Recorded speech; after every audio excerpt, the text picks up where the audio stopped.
تمام تعریفیں اس اللہ کے لیے ہیں جو اپنی قدرت سے سارے فیصلے لیے ہیں، اپنی حکمت سے تقدیریں لکھی ہیں اور ہر چیز اس کے ارادے اور مشیت سے ہی وقوع پذیر ہوتی ہے۔ وہی تمہارا پروردگار ہے، وہی ہر چیز کا خالق ہے، وہی ہر چیز پر قادر ہے، اپنی بندوں پر غالب ہے، وہی حکمت والا اور ہر چیز کی خبر رکھنے والا ہے۔ قرآن سے اسی کے لیے تمام تعریفیں ہیں، اسی سے ہم مدد مانگتے ہیں اور پناہ طلب کرتے ہیں، اسی پر ہم بھروسہ کرتے ہیں، اسی کی طرف ہم رجوع کرتے ہیں اور ہمیں اسی کی طرف لوٹ کر جانا ہے۔ میں گواہی دیتا ہوں کہ اللہ کے سوا کوئی سچا معبود نہیں، وہ تنہا ہے، اس کا کوئی شریک نہیں، اور میں گواہی دیتا ہوں کہ محمد صلی اللہ علیہ وسلم اس کے بندے اور امانت دار رسول ہیں، جنہوں نے رسالت پہنچا دی، امانت ادا کر دی، امت کی خیر خواہی فرمائی اور زندگی بھر کما حق اللہ کے راستے میں جہاد کرتے رہے تا قیامت سلامتی اور رحمتیں نازل ہوتی رہیں آپ پر، آپ کی آل پر، صحابہ کرام پر اور آپ کی سنت و سیرت کی پیروی کرنے والوں پر۔ حمد و صلات کے بعد سب سے بہترین کلام اللہ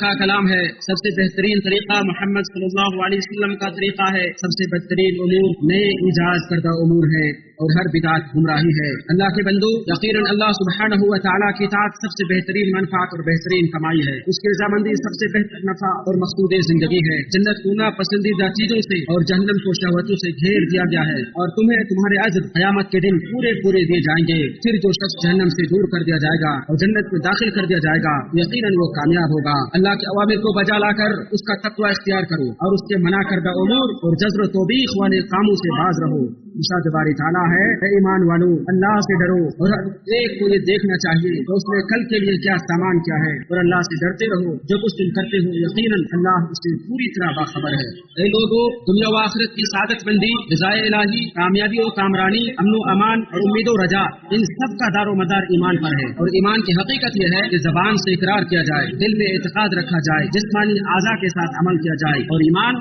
نیکی و اطاعت کے کاموں سے بڑھ جاتا ہے اور گناہ و معصیت کا سے کم ہوتا ہے۔ اس کے اصول و ارکان یہ ہیں: اللہ پر، اس کے فرشتوں پر، کتابوں پر، رسولوں پر، روز قیامت اور تقدیر کے خیر و شر پر ایمان لانا۔ جیسا کہ عمر رضی اللہ عنہ سے روایت ہے کہ نبی صلی اللہ علیہ وسلم نے ارشاد فرمایا، ایمان یہ ہے کہ آپ اللہ تعالیٰ پر، اس کے فرشتوں پر، اس کے نازل کردہ کتابوں پر، پیغمبروں پر، روز قیامت پر اور تقدیر کے خیر و شر پر ایمان لے آئیں۔ بخاری و مسلم۔ مسلمانوں، ارکان ایمان میں سے ایک رکن اور اسلامی عقائد کے اصولوں میں سے ایک اصول قضاء و قدر پر ایمان لانا ہے۔ ایک مسلمان کا ایمان اس وقت تک کامل نہیں ہو سکتا جب تک کہ وہ یہ نہ جان لے ہر چیز اللہ کے فیصلے اور تقدیر کے عین مطابق ہی وقوع پذیر ہوتی ہے۔ ارشاد باری تعالیٰ ہے، بلا شبہ ہم نے ہر چیز کو ایک مقدار سے پیدا کیا ہے، اور فرمایا اور اللہ کا حکم ایک طے شدہ فیصلہ ہوتا ہے۔ مزید فرمایا، یقیناً اللہ تعالیٰ ہر چیز پر قادر ہے۔ اور ایک مسلمان کا ایمان اس وقت تک مکمل نہیں ہو سکتا جب تک کہ وہ یہ نہ جان لے کہ جو اللہ چاہے گا وہی ہوگا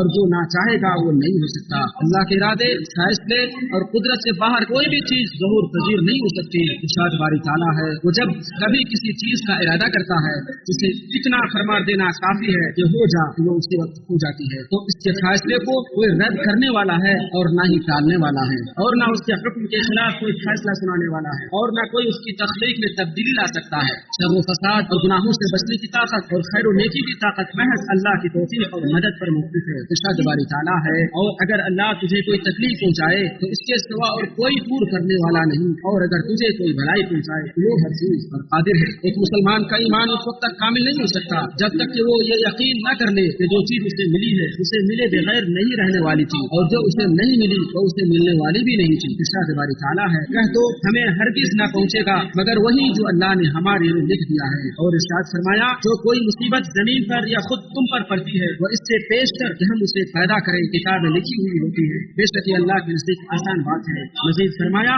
اللہ کے حکم کے بغیر کوئی مصیبت بھی نہیں آتی، اور جو اللہ پر ایمان رکھتا ہے وہ اس کے دل کو ہدایت دیتا ہے، اور اللہ ہر چیز کو جاننے والا ہے۔ اور جابر رضی اللہ عنہ سے روایت ہے، رسول اکرم صلی اللہ علیہ وسلم نے فرمایا، کوئی بندہ مومن نہیں ہو سکتا یہاں تک کہ اچھی اور بری تقدیر پر ایمان لے آئے اور یہ یقین کر لے کہ جو کچھ اس سے لاحق ہوا ہے چھوٹنے والا نہ تھا، اور جو کچھ چھوٹ گیا ہے اس سے لاحق ہونے والا نہ تھا۔ اللہ کے بندو، اللہ نے مخلوقات کی تقدیر ان کی تخلیق سے قبل ہی لکھ دی ہے، جیسا کہ عبداللہ بن عمرو بن عاص رضی اللہ عنہما سے روایت ہے، نبی اکرم صلی اللہ علیہ وسلم نے ارشاد فرمایا، اللہ نے زمین اور آسمان کی تخلیق سے پہلے ہی مخلوق کی تقدیر لکھ دی تھی۔ مستدرک الحاکم۔ اور ولید بن عبادہ کہتے ہیں، میں اپنے والد کے پاس اس وقت آیا جب وہ بیمار اور مجھے ان کی موت کا اندیشہ لاحق ہوا، تو میں نے ان سے کہا، اے ابو مجھے کوئی نصیحت خاص کیجیے۔ انہوں نے کہا، مجھے بیٹھاؤ۔ جب انہیں بیٹھایا گیا انہوں نے کہا، میرے بیٹے تم ایمان کا مزہ چکھ ہی نہیں سکتے اور اللہ تعالیٰ کے بارے میں حقیقی معرفت اس وقت تک حاصل نہیں کر سکتے جب تک کہ تم تقدیر پر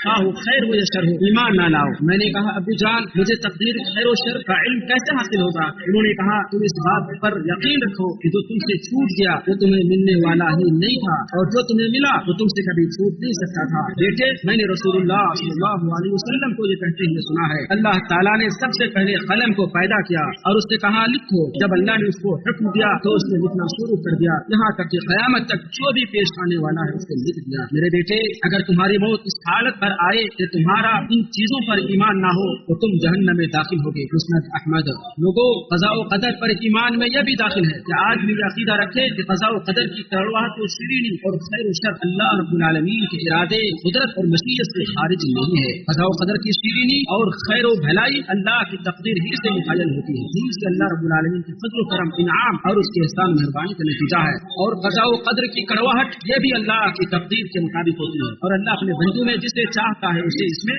مبتلا کرتا ہے۔ البتہ اطاعت و فرمانبرداری خیر و بھلائی کا سبب اور معاصی و ذنوب کا ارتکاب شر و فساد کا موجب ہے، کیونکہ جزا و بدلہ ویسا ہی ملتا ہے جیسا عمل ہوتا ہے۔ ارشاد باری تعالیٰ ہے، اس کا سبب یہ ہے کہ اللہ ہرگز اس نعمت کو نہیں بدلتا جب جو اس نے کسی قوم کو دی تھی جب تک وہ خود اپنے دلوں کی حالت میں بدلے، اور اس لیے کہ اللہ سننے والا جاننے والا ہے۔ اور فرمایا، اور تم پر جو مصیبت آتی ہے وہ تمہارے ہی ہاتھوں کے کیے ہوئے کاموں سے آتی ہے اور وہ بہت سے گناہ معاف کر دیتا ہے اور تمہارا پروردگار کسی پر ظلم نہیں کرتا۔ بندہ اطاعت و فرمانبرداری کا کام اللہ رب العالمین ہی کی توفیق سے انجام دیتا ہے، جبکہ معصیت و نافرمانی کا کام اللہ کی طرف سے اسے چھوڑ دینے کا نتیجہ ہوتا ہے۔ اور سعادت مند وہی ہوتا ہے جس کے لیے سعادت مندی و خوشبختی پہلے ہی مقدر ہو چکی ہے، اور بدبخت وہ ہے جس کے لیے بدبختی پہلے ہی مقدر ہو چکی ہے۔ ابن مسعود رضی اللہ عنہ سے روایت ہے، وہ کہتے ہیں کہ رسول اللہ صلی اللہ علیہ وسلم نے ہم سے خطاب فرمایا، جو صادق و مصدوق ہے کہ انسان کا نطفہ ماں کے پیٹ میں 40 دن یا 40 رات تک جمع رہتا ہے، پھر وہ خون کی بن جاتا ہے، پھر وہ گوشت کا لوتھڑا ہو جاتا ہے، پھر اس کے بعد فرشتہ بھیجا جاتا ہے اور اسے 4 چیزوں کا حکم ہوتا ہے، چنانچہ وہ اس کی روزی، اس کی موت، اس کا عمل اور یہ کہ وہ بدبخت ہے یا نیک بخت یہ سب لکھ لیتا ہے۔ پھر اس میں روح پھونکتا ہے اور تم میں سے ایک شخص جنت والوں کے سے عمل کرتا ہے، اور جب اس کے اور جنت کے درمیان صرف ایک ہاتھ کا فرق رہ جاتا ہے تو اس کی تقدیر غالب آ جاتی ہے اور وہ دوزخ والوں کے عمل کرنے لگتا ہے اور دوزخ میں داخل ہو جاتا ہے۔ اسی طرح ایک شخص دوزخ والوں کے عمل کرتا ہے اور جب اس کے اور دوزخ کے درمیان صرف ایک بالش کا فاصلہ رہ جاتا ہے تو تقدیر غالب آتی ہے اور جنت والوں کے کام کرنے لگتا ہے کہ جنت میں داخل ہو جاتا ہے۔ بخاری و مسلم۔ اللہ رب العالمین قرآن کریم کو ہمارے لیے بابرکت بنائے اور ان کے اندر جو احکام، جو عبرتیں اور نصائح اور دروس ہیں ان سے ہمیں فائدہ پہنچائے۔ اللہ سے مغفرت طلب کرو، میں بھی مغفرت طلب کرتا ہوں، وہ بہت زیادہ معاف کرنے والا اور بخشنے والا ہے۔